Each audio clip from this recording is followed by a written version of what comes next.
Trump దాడికి కాదేది అనరుమంటారు. Iran నుంచి భారత్ వరకు దేశాలపైన దాడి, H1B వీసాలపైన దాడి, ఇమ్మిగ్రెంట్లపైన దాడి, ఇలా అనేక వాటిపైన ట్రంప్ దాడి రోజు చేస్తూనే ఉంటాడు. ఇప్పుడు తాజాగా మెడిసిన్స్పై కూడా ట్రంప్ దాడి మొదలైంది. ఏంటి ఉపద్ఘాతం అంటే పారాసిటమాల్, చాలా పాపులర్ డ్రగ్. మన దగ్గర కూడా కాస్త జ్వరం వస్తే పారాసిటమాల్ వేసేసుకుంటాం. కాస్త ఒళ్ళు నొప్పులుండి జ్వరం వచ్చే వాతావరణం ఉన్నా కూడా పారాసిటమాల్ వేసుకుంటారు. మన దగ్గర అయితే ఓవర్ ద కౌంటర్ OTC అంటారు, అంటే మెడికల్ షాప్కి వెళ్ళి పారాసిటమాల్ తీసుకోవచ్చు.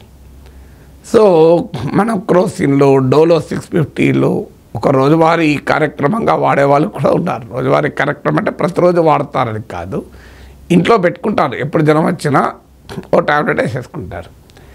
సో డాక్టర్ దగ్గరికి వెళ్ళాల్సిన అవసరం లేదు, వేసుకుంటారు. అది కరెక్టా అనే సందర్భంలో కరెక్ట్ కాకపోవచ్చు. ఏ మెడిసిన్ అయినా ప్రొలాంగ్డ్ యూజ్ ఉంటే అన్సేఫ్, అనుమానం లేదు. అందులో పారాసిటమాల్ అయినా ప్రొలాంగ్డ్ యూజ్ ఉంటే అన్సేఫ్. అది కూడా డాక్టర్ సలహా లేకుండా ఏ మెడిసిన్ వాడడం కూడా సేఫ్ ఏం కాదు, దానికేం అభ్యంతరం లేదు. అయినా ఏ ఔషధాన్నైనా నిరంతరం మనం రివ్యూ చేస్తూనే ఉండాలి.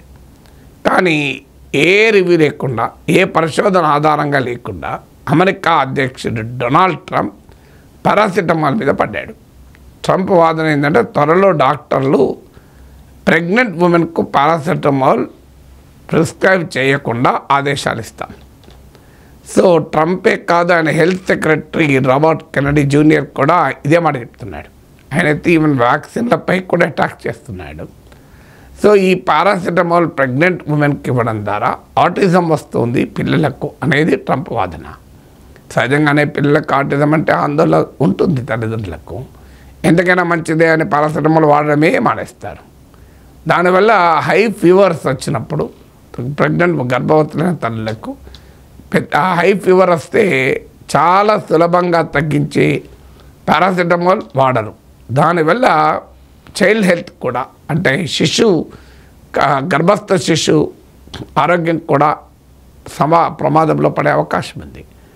కానీ ఇప్పుడు ట్రంప్ క్లెయిమ్ దేని మీద ఆధారంగా అమెరికా ప్రజల్లో ఈ పెరుగుతున్న ఆటిజం కేసులపైన ఆందోళన వ్యక్తమవుతుంది.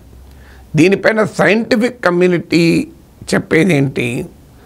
కొంతమంది శాస్త్రవేత్తలు ఒక రిగరస్ స్టడీ జరగాలి, ఆటిజానికి పారాసిటమాల్కు ఏదైనా లింక్ ఉందా, లోతుగా విస్తృతంగా పరిశోధన జరపాలి అని కొంతమంది శాస్త్రవేత్తలు అంటున్నారు. మరికొంతమంది అనేది ఏంటంటే ఒక మెడిసిన్ ఎప్పుడు సింగిల్ అవుట్ చేయకూడదు. జెనెటిక్ కారణాలు ఉండొచ్చు ఆటిజం రావటానికి, జెనెటిక్ ప్రీడిస్పోజిషన్ అంటారు, లేదా ఎన్విరాన్మెంటల్ ఎక్స్పోజరు, ఇలా అనేక ఫ్యాక్టర్స్ ఉంటాయి. ఇలా ఏ శాస్త్రీయ ఆధారాలు లేకుండా ఒక ఔషధాన్ని బ్లేమ్ చేయడం కరెక్ట్ కాదు అనేది ఎక్కువ మంది శాస్త్రవేత్తల వాదన. కానీ ట్రంప్ మాత్రం పారాసిటమాల్ ఆపాల్సిందే. దీనిపైన కొత్త మెడికల్ సేఫ్టీ లేబులింగ్ కూడా మార్చేస్తాం, సేఫ్టీ చాలా సీరియస్గా అమలు చేస్తాం అని ట్రంప్ అంటున్నాడు. ట్రంప్కి ఇలా ఏ సైన్స్ ఆధారం లేకుండా మాట్లాడడం కొత్త కాదు. కోవిడ్ వచ్చిన సమయంలో కూడా ట్రంప్ ఇలాంటి వ్యాఖ్యలు చేశాడు. అసలు ఇదో లెక్కే కాదు అన్నాడు. అందుకే అమెరికాలో చాలా డెత్స్ కూడా సంభవించాయి. కోవిడ్ పైన ఒక రకంగా ట్రంప్ దాడి చేయడమే కాదు, వ్యాక్సిన్లపై కూడా ట్రంప్ విధానాలు అమెరికాలో ఈ వ్యాక్సిన్ హెసిటెన్సీని పెంచింది. అంటే టీకాలు తీసుకోకూడదు అనే బలమైన అభిప్రాయాన్ని కలిగించింది. ఇప్పుడు సైన్స్ని అటాక్ చేయడం ఎక్కడి దాకా వెళ్ళిందంటే ఇన్స్టిట్యూషన్స్ను, ఇండివిజువల్ సైంటిస్టులను కూడా ట్రంప్ అడ్మినిస్ట్రేషన్ టార్గెట్ చేస్తుంది. తాజాగా centre for disease control and prevention CDC అని కోవిడ్ పరిశోధనలో కూడా చాలా అగ్రగామి సంస్థ. ఈ సంస్థ డైరెక్టర్ను ట్రంప్ అడ్మినిస్ట్రేషన్ తొలగించింది. కారణం ఏంటంటే అమెరికన్ వ్యాక్సిన్ పాలసీ పైన centre for disease control and prevention దేశ ఆరోగ్య మంత్రి, హెల్త్ సెక్రటరీ అంటారు అమెరికాలో, మా మధ్య భిన్నాభిప్రాయాలు వచ్చాయి. ఎందుకంటే health secretary is a known anti vaccine activist, వ్యాక్సిన్లు తీసుకోవద్దని వాదిస్తూ ఉంటాడు. అలాంటి వారిని హెల్త్ మినిస్టర్గా ట్రంప్ పెట్టుకున్నాడు. సో దీన్ని సిడిసి డైరెక్టర్ ఖండిస్తే ఆఖరికి ఆ సిడిసి డైరెక్టర్ ఉద్యోగమే పోయింది. అలాగే CDC vaccine top vaccine expert కూడా రిజైన్ చేసి వెళ్ళిపోయాడు. ఇదేం విధానం, ఇలా వ్యాక్సిన్ల పైన అటాక్ ఏంటి అని వరల్డ్ హెల్త్ ఆర్గనైజేషన్ క్లారిఫై చేసింది. వ్యాక్సిన్లకు పారాసిటమాల్కు ఆటిజంతో ఎలాంటి సంబంధము లేదు, ఇది ఏ రకమైన సైంటిఫిక్ ఎవిడెన్స్ ఆధారంగా చేస్తున్న క్లెయిమ్ కాదు అని ట్రంప్ క్లెయిమ్ను, ఆయన హెల్త్ మినిస్టర్ క్లెయిమ్స్ను వరల్డ్ హెల్త్ ఆర్గనైజేషన్ ఖండించింది. అయినా ట్రంప్ వైఖరిలో మార్పు లేదు. సో ఇలా ఇన్స్టిట్యూషన్స్ పైన, ఇండివిజువల్ సైంటిస్టులపై కూడా అటాక్. దాంతోపాటు centre for disease control and ప్రివెన్షన్కు ఇచ్చే ఫండింగ్ కూడా తగ్గించేస్తున్నాడు.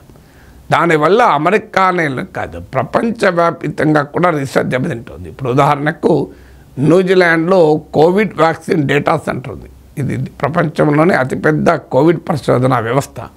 ఇప్పుడు ఆ పరిశోధన 1 year ముందుగానే ఆగిపేశారు. ఎందుకంటే సిడిసి ఫండెడ్ రీసెర్చ్, అది డబ్బులే కాపేశారు.